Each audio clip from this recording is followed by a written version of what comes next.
Hungry Trilobite Podcast would like to start by acknowledging these fine conventions. SoonerCon is Central Oklahoma's longest-running pop culture convention. The next event is scheduled for June 24th through 26, 2002 in Norman, Oklahoma. However, they need your help to put on the next event. Please visit SoonerCon.com to find out how you can help make SoonerCon 30 a reality. The Hellmouth Convention.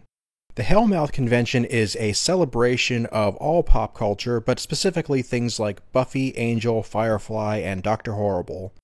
It is held in Los Angeles, California, and the next event is scheduled for June 3rd through 5th, 2022. Proceeds benefit the Los Angeles LGBT Center as well as the Ron Glass Memorial Scholarship Fund. For more information, go to thehellmouth.org.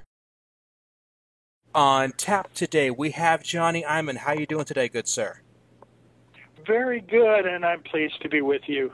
I'm glad to have you. I absolutely adore classic TV, and you had a career right in the meaty part of it there. I have to say I'm greatly envious of the fact that you've been on, among other things, one of my favorite shows, The Twilight Zone.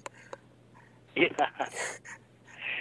Yes, that's one, I did an awful lot of TV, but whenever anybody asks me, well, what did you ever do? I'll always mention just a couple of shows because I know everybody knows Twilight Zone and everybody knows Leave It to Beaver. And so if I mention those two that I did, then everybody goes, oh, yeah, okay. Absolutely. And the industry has changed so much since then. What was it like being able to get your career started at that point, especially since you were working so young? Yeah, I started at 6, and that was the time when I... Hold it, the phone's ringing here. Let me turn it off real quick. There we go. That should be off. Okay, yeah, I started at 6 years old, and back then that was 1956. So, we didn't have call waiting. We didn't have so many things back then. So it was a challenge. Yeah, I'd get a call, or my mom would get a call and say, he's got to run over to this studio or that studio, and as quickly as possible for a job interview. And we'd dash over town and do like that. Of course, we didn't have the computer. We didn't have any way to back us up, so we had to pretty much live by the telephone. That was one thing. Yeah. And that's something a lot of people just don't get these days, is that you live with your phone not only by the telephone, but the telephone was bolted to the wall, and if you didn't get it when it rang, you would never know who called. That's right. We didn't have caller ID either, and there's so many things like that. And remember too, I was 6, so I was just starting school, and that meant sometimes somebody, either my dad, usually my dad, would have to come and pick me up at school and get me over to a studio for an interview. So that was another challenging thing because I wasn't free to just go on calls any old time. I had to wait till after school. And the fact, too, that, I was on a series for 1 year, and that was nice in that I knew where I was going to be working. I knew what I had to do. We had call sheets, all that good stuff. But the rest of my career was, go to one studio, get a day's work here, get a day's work there, maybe 3 or 4 days, depending on what the job was and the size of the part. So that was challenging, too, in that I never knew from week to week if I'd get any work or if I'd, pull up a blank or not get the part. There were so many uncertainties involved in it all. When you say you were on a series, was that Going My Way? No, it was one called McKeever and the Colonel. Okay, and it was about a boys. Oh, that's okay. It was about the Boys Military Academy, NBC show on Sunday nights, and it was like I said, just on for the 1 year, but it was pretty popular with kids. For some reason, it didn't get picked up, as will happen sometimes. And of course, that was the other big issue back then. They only had basically three stations, so it isn't like you're going to work at 25 different, cable shows or whatever. You're going to be on ABC, NBC, or CBS, and that's pretty much it. Yeah, and if you tried to make a huge pitch to a huge audience, because if that show didn't make it, the chances of it being remembered or brought back are minimal. It's not like today where Absolutely. A show fails and it goes to the next guy. That's right. Yeah. So there weren't as many ways to get yourself out there as there are today, too. I mean, like in my own case today, I'm not even working in the business anymore, but I've got over 100 videos on YouTube. So I have certain channels where I can remain in the public in some form or another, and some of those things just plain didn't exist back then. One thing we did have, though, were the trade papers, the Variety and the Reporter. And what my agent or my mom would do is whenever I was going to have any decent part on TV, we'd put a small ad in one of the trade papers saying, "Watch Johnny Iman tonight on The Untouchables," or something to that effect. So it sounds like your parents were really trying to encourage this career of yours.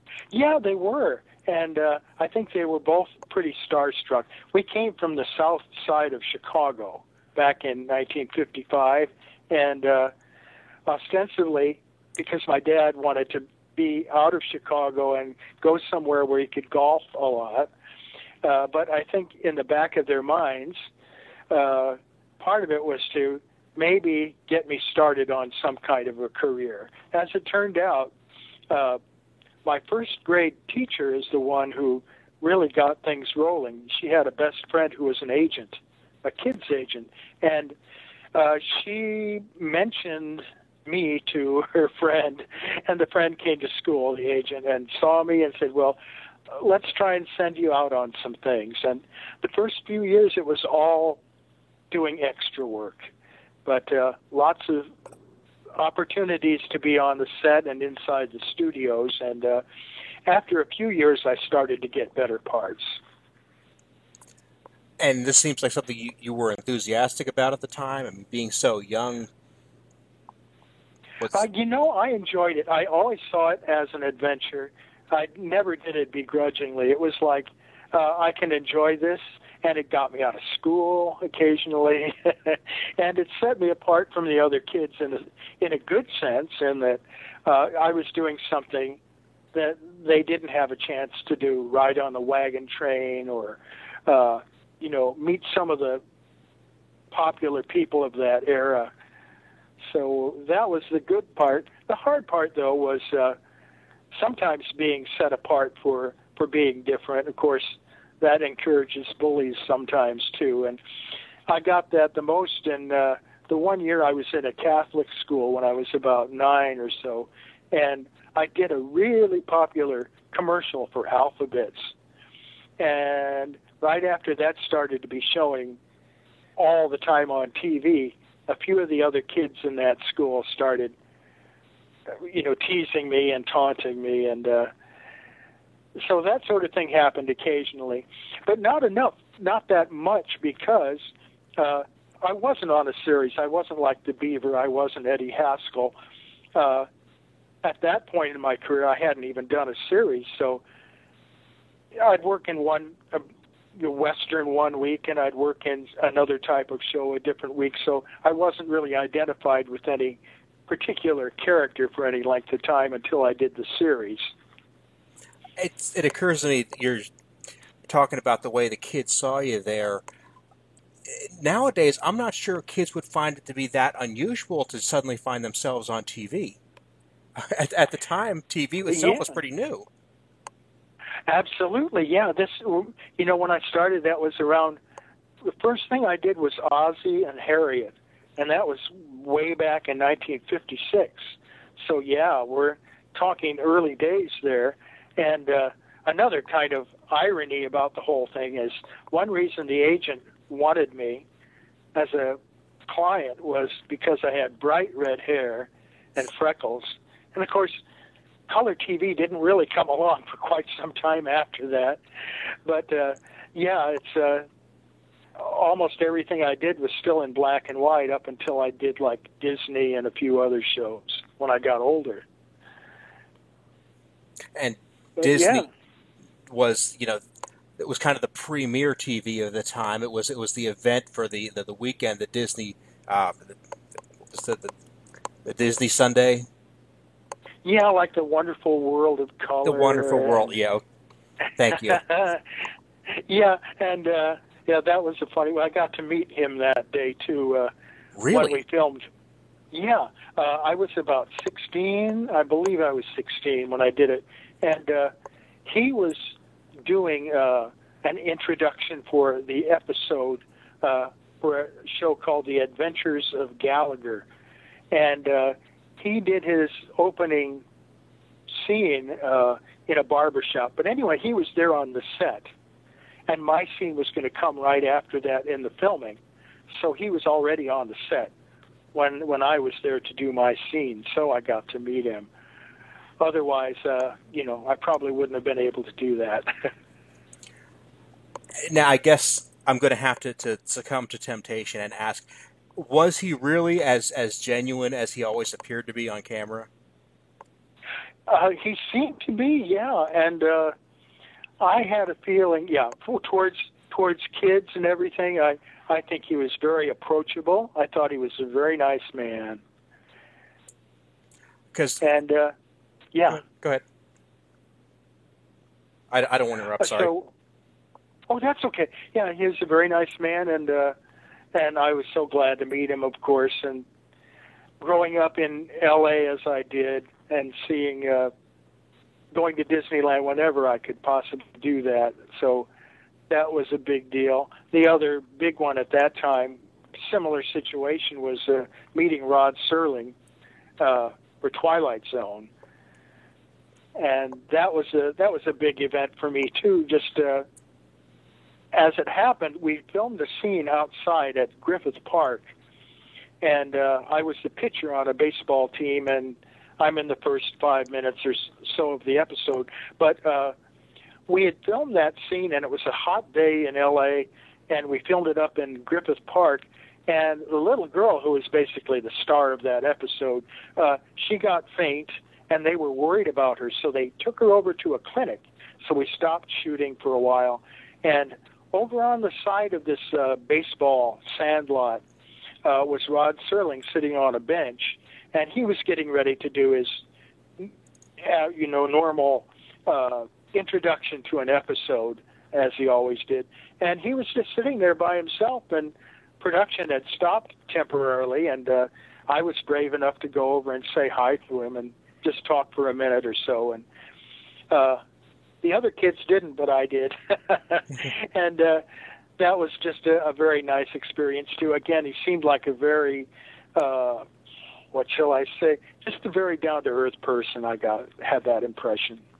Oh, having read a lot of research on him in the recent past, it always seemed like he took the show very personally and wanted to make it an extension of his advocacy in the world. So the welfare of kids was one of the many, many concerns on his mind. Oh, yeah, and so many of the episodes of that show were demonstrating those, so many humanitarian themes. Was it a show you got into after the fact, once your day on the job was done? Well, that's another thing about being a kid actor, especially, I think that one I did with Twilight Zone happened to be in the summer, but ordinarily kids had to get in, and still do, have to get in 3 hours of school on the set as a part of the Board of Education's mandate. We would film a scene, and throughout that day's work, we'd have to get in 3 hours of school with at least 15-minute increments each time. And so that kind of limited us as far as hanging out with different stars is concerned.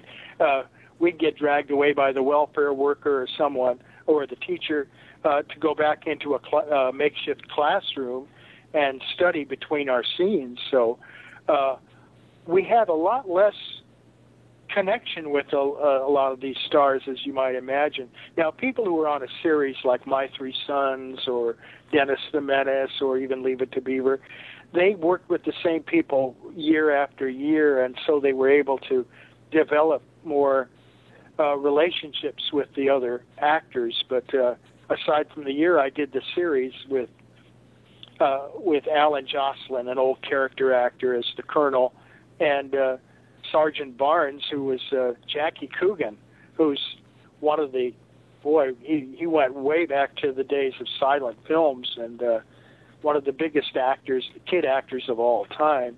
He was the kid with Charlie Chaplin, and he was one of the other co-stars of that series I was on. So with the exception of that year that I did the series, it was hard to really get to do more than meet different celebrities or actors. We're not going to go out for a drink after work or anything. Right. So that put us in a kind of different category too. And I also think it might have had something to do with how they treated us. Even when we worked a day here or a day there, we were kids. So there's a certain amount of they treat you a little bit nicer than they might have to some other actor, perhaps, who was on the show for just a day or two. So you got out of the industry for a bit, and yet you're still speaking of it very fondly. You're looking back at it, seeing it as a very positive experience. And I have to wonder if there's a part of you that misses it, or at least looks at it and sees what it's become, maybe misses that part of it? You know, it's about so many things that I've had in my life where I'm so glad I had the opportunity to do it, but I never want to do it again. And, you know, after I was an actor, I kept doing it till I was about 20, actually, and the parts had pretty much dried up, and I wasn't getting enough work to justify waiting for those phone calls all day long. I had to make a living. I didn't come from a well-to-do family, so I had to start supporting myself, and that meant I had to get jobs. So from high school on, I was getting some work as a guitarist, playing in garage bands, and then later on some other bands. So that was another, like, a detour I took, was in as a musician. Then I taught English in Japan for 10 years. And another thing, we're glad I did it, don't want to do it again.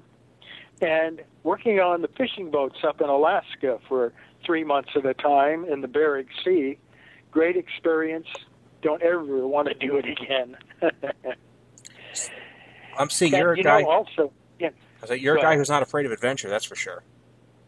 No kidding. And, you know, I just retired after 25 years as a flight attendant with originally Northwest Airlines, and then after the merger with Delta Airlines. So I was doing that for 25 years, and that's one thing I still kind of miss. I retired in August of last year, and so many great experiences. I got to work a lot internationally. I was even doing the announcements in Japanese on the flights for Japan. And so I was going to Japan like 4 times a month, and to other places too, to Paris and whatnot. But after that was done, I also did, of course, domestic flying as well. So I have a lot of really good memories from that, maybe more so than almost anything I ever did. But the acting, meeting so many wonderful people, even if I didn't get to know them real closely, or being associated with certain shows, and to this day, still hearing from people about certain shows, getting some letters from people or through Facebook or whatever, people remembering some of those shows, or maybe even some little part I had in some show. To this very day, after 50 or 60 years, that's pretty rewarding too. Well, I tell you, I appreciate the chance to talk to you right now because I have such an interest in that what we call the classic era of TV. So much came from that, and the chance to actually hear these stories firsthand is it's a Oh blessing. yeah, It really is. I'm now seeing, yeah. hey, you're a pretty cool guy, and I would like to talk to you about things like travel and your adventures as a flight attendant because that's also a huge interest of mine. Uh huh. Um, but before we can get to that, people might follow you on IMDb, and you said you have a Facebook. Could I link to that in the show notes? Oh, sure. Go right ahead. And it's on Facebook. There are two different accounts I had, but the one that is still really active is the one with my name, John Allen, Alan, Eimen, Eimen. And, yeah, I'm up on that. And I often put up different stories about my experiences in TV, little stories. I even put up pages from scripts and other things and other things related to the work I did. Awesome. I will link to that in the show notes. Is there any other place you could point people toward if they want to keep tabs on your adventures or maybe reach out to you? Well, yeah, again, like I mentioned at the very start about YouTube, under John Eimen, and I have I love to write songs, so I have my music room upstairs, a little rinky-dink, keyboard and my guitars and a 16-track recording workstation, and I love to write songs, so I put up, I don't know how many songs I put up, maybe 50 or so songs on YouTube, and in addition to that, I've also made videos, or I should say slideshows, sometimes with my music playing in the background, but slideshows of different shows I was on, mainly featuring my own little parts in them, as opposed to, the entire episode. I'll have just the shots that I was in. But, yeah, so that's under John Eimen on YouTube. And you can kind of go through it and see which ones are. You might want to skip the music altogether and go right to the different episodes of shows, like I said, The Untouchables, or The Rebel is one I just put up on Facebook the other day. My appearance on that was one of those westerns with Nick Adams, and Have Gun Will Travel is another one of the big ones that I did. I'm pretty sure it was my first or second speaking role back in 1959, and I did a couple of episodes of that, and that was also a kind of iconic Western show with Paladin and Have Gun Will Travel. So I have up stuff from that and some other shows, and if you look around on my page under YouTube, you'll come across stuff like that too. I'm going to check that out, and I'm going to make sure everything gets linked on there because I definitely think this is something we should follow up on. Great. Hey, Johnny, I am going to let you go now, but I would like to have you back on to touch on travel and music and all that other cool stuff. So how Sure. about we swing back and talk again sometime soon? Oh, it sounds like a plan. Okay, buddy. Thank you so much for being here. Okay, thanks. I'll talk to you again. Talk again.